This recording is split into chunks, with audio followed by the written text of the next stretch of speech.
अस्सलामुअलैकुम नाज़रीन, आप हज़रात का मेरे यूट्यूब चैनल अमलियात कुरानी JMD के अंदर खुश आमदीद। नाज़रीन, आज मैं आप हज़रात को एक बहुत ही मुजर्रब तरीन नक्श के बारे में बताने जा रहा हूँ, जिस नक्श को नक्श अली के नाम से याद किया जाता है। मौसूम है जो नक्श, और ये नक्श बहुत ही पावरफुल और मुजर्रब तावीज़ है। ये नक्श गुज़िश्ता वीडियो में मैंने आप हज़रात को जादू जिन्नात वग़ैरह के ताल्लुक़ से एक अमल बताया था कि मतलब आपको ये करना है। उस वीडियो में अगर आप हज़रत नहीं देखें तो वो वीडियो भी देख लीजिएगा। और उसमें मैंने ये भी बताया था, ये बात भी बताई थी कि नक्श अली भी मरीज़ के गले में होनी चाहिए। तो वो नक्श अली के ताल्लुक़ से आज मैं वीडियो बनाने जा रहा हूँ। तो आप हज़रत से गुजारिश ये है कि वीडियो लास्ट तक देखें, एंड तक देखें, ताकि आपको बात पूरी समझ में आए। और फलीता वगैरह के बारे में बताया था, तो फलीता का वीडियो भी इंशाल्लाह आप हज़रात को सामने बहुत जल्द आ जाएगा। तो चलिए दोस्तों, मैं आप हज़रात को इस तावीज़ की ख़ुसूसियात को बताने जा रहा हूँ। इस तावीज़ की बहुत सारी ख़ुसूसियात हैं। इस तावीज़ के ज़रिए से आप शायद जिन्नात व शयातीन वगैरह से महफूज रह सकते हैं, या किसी को जिन वगैरह परेशान कर रहा हो, शयातीन वगैरह परेशान कर रहा हो, जादू वगैरह किसी के ऊपर हो गया, सहर हो गया, आसिफ ज़दा हो, तो जो मैंने अमल बताया था जो करने के लिए, वो करने के बाद ये नक्श उसके गले में डालना है। और ये नक्श जो हमेशा उसके गले में होनी चाहिए। और नक्श जो है इस तरह होनी चाहिए गले के अंदर कि गले से लगा हुआ रहे बिल्कुल। अगर मरीज़ उसको अपने गले से छुड़ाना चाहे, हटाना चाहे, फेंकना चाहे तो वो ना हटा सके। इस तरह आप बांध के रखें इस नक्श को।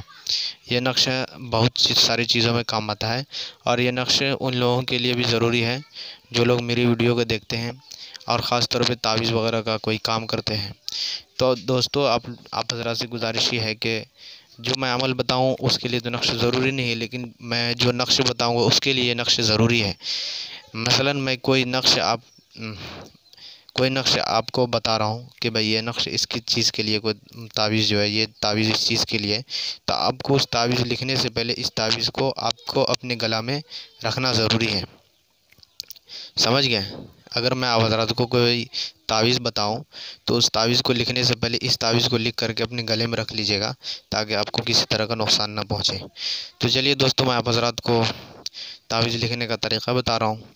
तावीज़ लिखने का तरीक़ा ये है कि देखिए, ऊपर बिस्मिल्लाहिर्रहमानिर्रहीम लिखा हुआ है। उसके बाद ये जो लकीर है, इस तरह लकीर खींचना है आपको।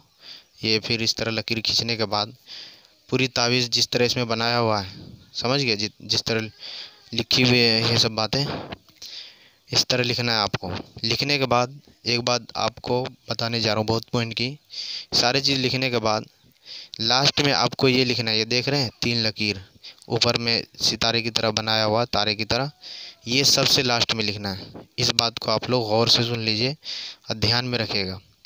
पूरी मुकम्मल तावीज़ लिखने के बाद सबसे आखिर में ये 3 लकीर खींचना है, उसके ऊपर ये इस तरह देना है। ये सबसे आखिर में होनी चाहिए। अगर आपने तावीज़ को शुरू में ही यूँ कर दिए जिस तरह इसमें है, तो वो तावीज़ बेकार हो जाएगा, कोई काम का नहीं रहेगा। समझ गया?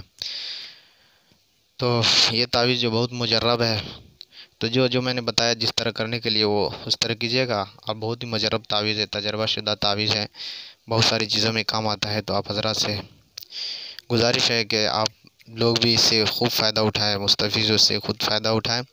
अगर आपको खुद परेशानी है तो आप खुद तावीज़ लिख के अपने गले में ले लीजिए, या जो परेशान है उसको आप दीजिए। और अगर आप मेरे चैनल पे नए हैं तो मेरे चैनल को सब्सक्राइब करके बेल आइकन को भी दबा दें, ताकि हर नई वीडियो की नोटिफिकेशन आपको बर वक्त मिलती रहे।